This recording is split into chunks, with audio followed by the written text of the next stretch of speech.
Hello, boys and girls. It's time for another story from Taylor's Bible Story Book. Today's story is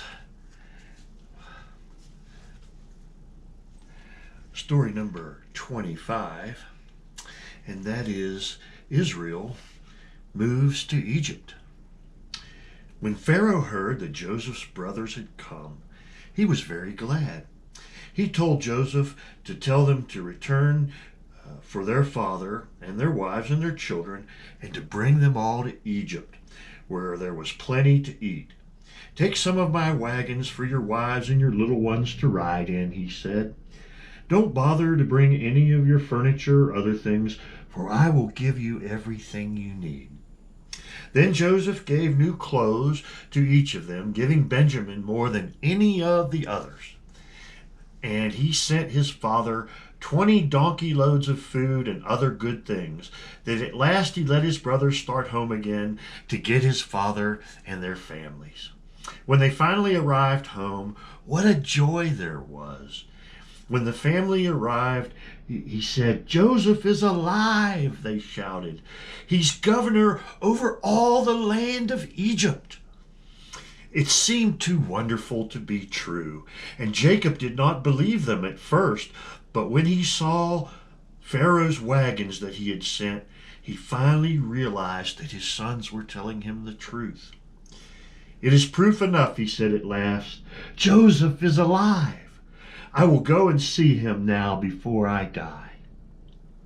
So Jacob and his children and their families all left their homes in Canaan and started off to the land of Egypt. They stopped briefly at Beersheba, where grandfather Isaac had built an altar many years before and had sacrificed to God.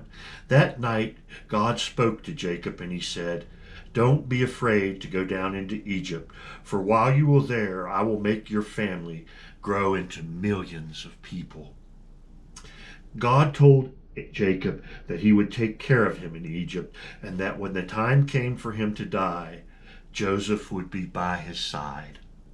So Jacob and his sons and their families left Beersheba, and they went on to Egypt, and they took their cattle with them and all of their belongings.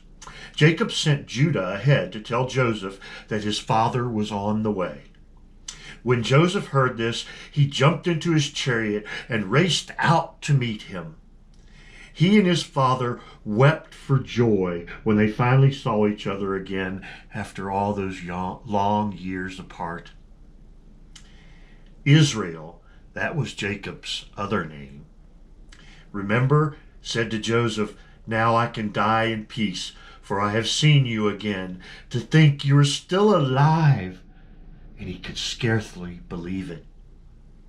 Then Joseph invited some of his brothers to come with him to meet Pharaoh and to tell him that they had arrived with their flocks and their herds. When Pharaoh asked them what kind of work they did, they told him they were cattlemen, just as their grandfathers had been. Joseph told them to say this because it was the truth, and also because Joseph wanted Pharaoh to send them to live in Goshen, which was the best part of the land of Egypt for raising cattle. So Pharaoh gave them permission to go there. Then Joseph took his father to meet Pharaoh and to bless him. And that's the end of story number 25. Israel moves to Egypt. I hope you're enjoying these stories, boys and girls. I enjoy reading them to you. There's nothing like the stories in the Bible. They're great. We'll see you next time. Bye-bye.